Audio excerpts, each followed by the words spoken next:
YouTube. In this video, we'll be taking a look at how to turn on or off live transcribe for your Samsung Galaxy S26 Ultra. This will work for the S26 Ultra, S26, and the S26 Plus as well.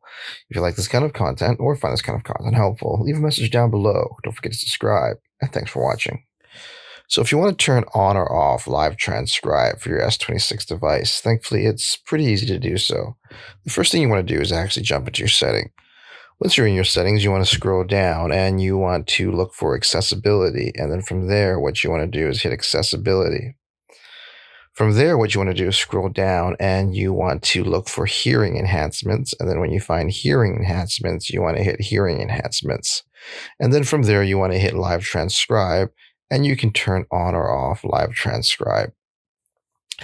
And there you have it, everyone. Just a quick tip on how to turn on or off live transcribe for your Samsung Galaxy S26 Ultra. If you like this kind of content or find this kind of content helpful, leave a message down below. Don't forget to subscribe, and thanks for watching.